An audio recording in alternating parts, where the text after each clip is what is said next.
Islam. What many Black Hebrew Israelites failed to recognize. Part 2. Amateurish biblical research. I have watched many Black Hebrew Israelite videos and have read numerous Black Hebrew Israelite literature over the past few years. I have to commend my brothers for their fascinating work. Hebrew Israelites have really helped many to their true identity. However, I must point out that those claiming to be Black Hebrew Israelites make some mistakes, like all people. These mistakes cause them to despise and reject Africans, Muslims, and others too. I'm going to address some of the mistakes that many claiming to be Black Hebrew Israelites make in relation to Islam. And firstly, I will address some mistakes that many make regarding their own genetics, lineage, and their understanding of biblical scriptures. In the book of Genesis chapter 17, verse 10 through 12, we find the following scriptures. Quote, "This is my covenant which ye shall keep between me and you and thy seed after thee. Every man-child among you shall be circumcised, and ye shall circumcise the flesh of your foreskin. And it shall be a token of the covenant between me and you. And he that is 8 days old shall be circumcised among you, every man-child in your generations, he that is born in the house, or he that is bought with money of any stranger which is not of thy seed." Well, many Black Hebrew Israelites may quote the following verse a few verses later as a rebuttal in Genesis chapter 17, verse 21. "But my covenant will I establish with Isaac, which Sarah shall bear unto thee at this time next year." It is understandable why they quote this, as it seems like a good response. But however, for them to accept verse 21 as the words of the Most High and to disregard the surrounding verses referring to those in Abraham's household, including Ishmael and Abraham's servants who were circumcised, is hypocrisy. For those to disregard those other verses appears as if they're picking and choosing which verses they want to believe is authentic. According to many Black Hebrew Israelites, the entire original King James Bible is 100% accurate and the word of the Most High. So either the Bible has some contradictions, or those who claim to be Black Hebrew Israelites misquote and misinterpret for their own gratification. It is very misleading and amateurish to state that only one covenant was made, and that it was made with Isaac, when in verse 10 through 12, it states that circumcision is a token of the covenant. And that even those who were adopted into the house of Abraham were circumcised and included in that covenant, according to Genesis chapter 17.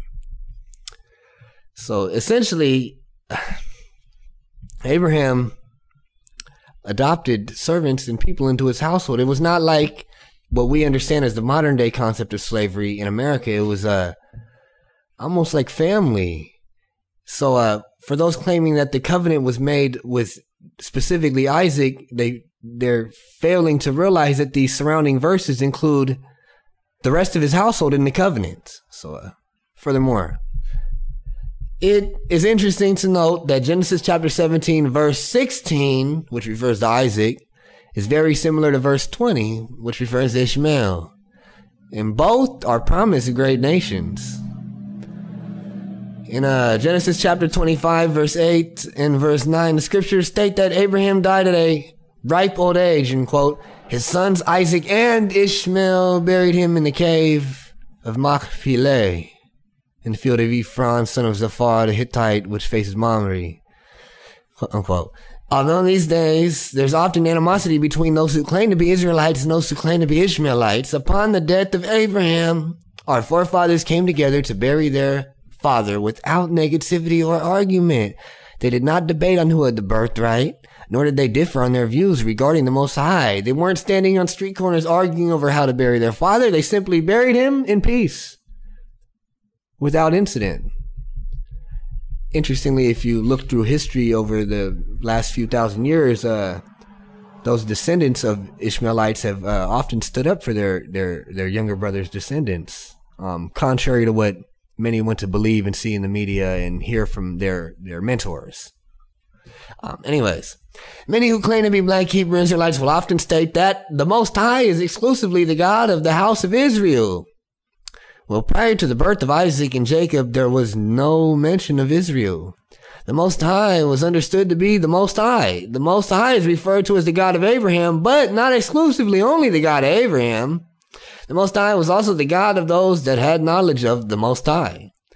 Example, Abraham and his wife Sarah journeyed to various regions of the land of Canaan in the Negev. And according to Genesis chapter 20, the Most High held a conversation with Abimelech, the king of Gerar, via a dream.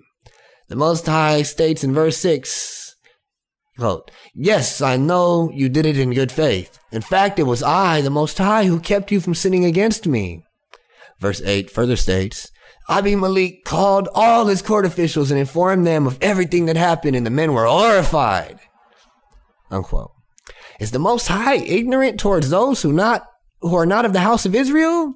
If Abimelech did not fear the Most High, then why would he do as the Most High says?